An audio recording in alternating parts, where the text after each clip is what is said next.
नमस्कार। प्रस्तुत है आज का चिंतन। मृत्यु के समय मनुष्य को किन किन अनुभवों से गुजरना पड़ता है, यह जानने के लिए लंदन के जॉन एफ हेस्लोप ने वर्षों तक सैकड़ों व्यक्तियों से संपर्क किया। संपर्क के लिए उन्होंने ऐसे व्यक्तियों को चुना जिनके यहाँ हाल में ही किसी की मृत्यु हुई थी तथा मरने वाला अपने संबंधियों को कोई असामान्य बातें बता रहा था। इस शोध, संपर्क और अध्ययन से प्राप्त निष्कर्षों को उन्होंने लिपिबद्ध किया और लाइफ वर्थ लिविंग के नाम से लंदन की प्रसिद्ध प्रकाशन संस्था मैसर्स चार्ल्स बुक हाउस द्वारा प्रकाशित कराया। मृत्यु के समय कोई अशरीरी आत्मा मनुष्य को समझाने, बुझाने या आश्वस्त करने के लिए आती है अथवा नहीं, यह अलग विषय है। परंतु अन्य पराविदों ने भी अपने शोध संस्थानों के आधार पर यही प्रतिपादित किया है कि मृत्यु कोई असामान्य अथवा पीड़ादायी घटना नहीं है। भारत तथा विदेशों की मनोवैज्ञानिक शोध संस्थाओं में अनेक ऐसे व्यक्तियों के भी अनुभव संकलित किए गए हैं जो एक बार मृतक घोषित किए जाने के बाद पुनः जी उठे। इन विवरणों में कई भिन्नताएं होने के बावजूद अनेक समानताएं भी हैं।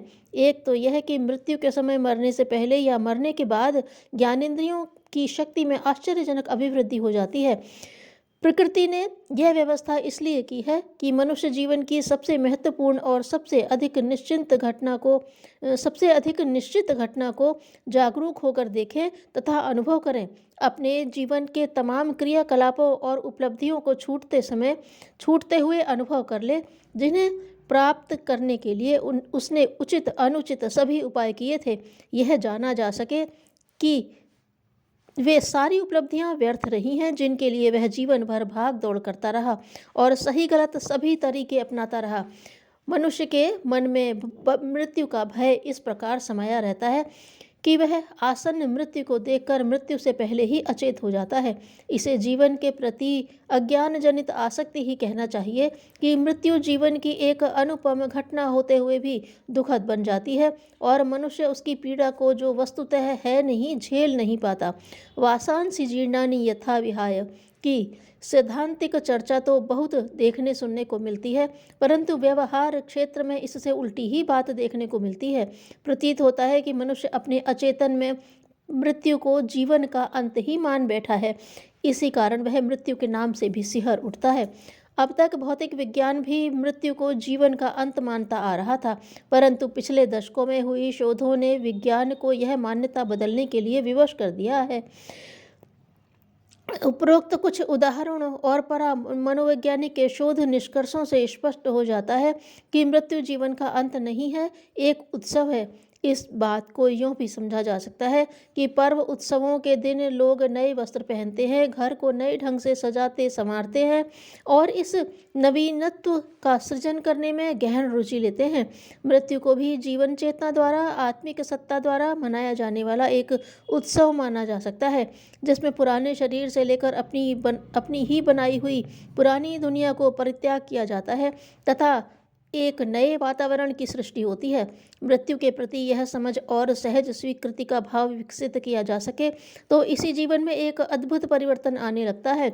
वर्षों तक इस विषय का अध्ययन कर लाइफ आफ्टर लाइफ पुस्तक लिखने वाले डॉक्टर रेमंड ए मूडी ने अपनी पुस्तक में लिखा है कि जो व्यक्ति मर चुके थे और मरने के बाद ही कुछ समय बाद पुनर्जीवित हो उठे, उनसे संपर्क कर प्राप्त किए गए विवरणों तथा इसके बाद के उनके जीवन क्रम को देखकर मैं इस निष्कर्ष पर पहुंचा हूं कि मृत्यु का अनुभव प्राप्त कर चुके उन व्यक्तियों के प्रति, ईश्वर के प्रति और जीवन मृत्यु के प्रति सभी के दृष्टिकोण को मैंने एकदम बदला हुआ पाया। प्रायः उन व्यक्तियों ने कहा कि अपने जीवन में दूसरों को जितना ज़्यादा प्रेम कर सके उतना ही कम है। अपनी सारी घृणा एवं तिरस्कार के साथ गुजारने वाले एक व्यक्ति ने मुझे बताया कि जब तक वह जीवित है, लोगों को अधिकतम प्यार करेगा, क्योंकि यही एक वह तत्व है जो दूसरों को दिया जा सकता है तथा बांटने से और बढ़ता है।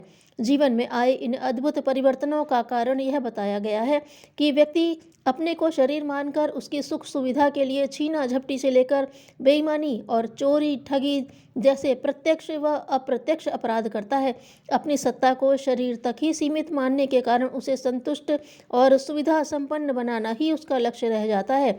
लेकिन मृत्यु इस भ्रांति को तोड़कर जीवन की शाश्वतता से साक्षात्कार करा देती है, उसे अनुभव करा देती है कि जीवन जन्म और मृत्यु के बीच की ही घटना नहीं है, बल्कि उससे पहले भी है और बाद में भी।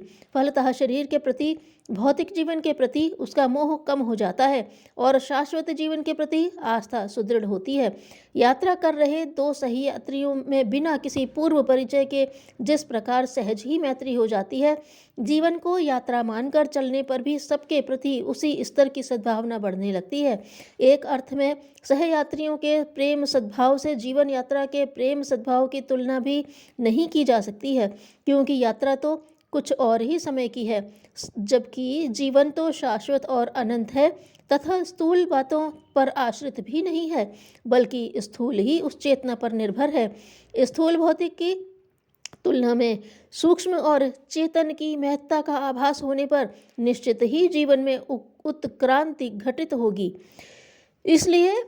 इसीलिए शास्त्रकारों ने कहा है कि मृत्यु जीवन यात्रा का एक पड़ाव भर है, जीवन का अंत नहीं। किसी धर्मशाला में कुछ समय के लिए ठहरना हो तो यात्री को वहां विश्राम करने भर से मतलब होता है। उसे न किसी से राग करने की आवश्यकता प्रतीत होती है और न ही द्वेष करने की। जन्म और मृत्यु के बीच की अवधि को भी आत्मचेतना का विश्रांति स्थल गया यात्रा का पड़ाव भर मान लिया जाए तो किसी से राग द्वेष रखना मूढ़तापूर्ण ही होगा। इससे पूर्व की मृत्यु की वास्तविकता को समझा जाए, यह आवश्यक है कि उसके प्रति मन में समाया हुआ भय दूर हटाया जाए। यह भय दूर कर लिया गया तो मृत्यु का तत्व दर्शन समझना सहज हो जाएगा और फिर मृत्यु कोई दुखद घटना न होकर एक उत्सव बन जाएगी। अध्यात्म विज्ञान का मूल सिद्धांत ही शाश्वत जीवन की खोज है। जीवन तो शाश्वत है ही, परंतु अज्ञानवश ही वह जन्म मृत्यु के साथ जुड़ा हुआ प्रतीत होता है। मृत्यु के प्रति सहज स्वीकृति शाश्वत जीवन के प्रवेश द्वार पर पहुंचने की सिद्धि है। इसलिए आवश्यक है कि मृत्यु को त्योहार की भांति उल्लास और आनंद के साथ वर्ण करने की तैयारी की जाती रहे। यह तैयारी जीवन को अनुपम संतोष और अद्भुत शांति से परिपूरित कर देती है। कठिनाइयों में ही जीवन दर्शन की परीक्षा होती है। धन्यवाद।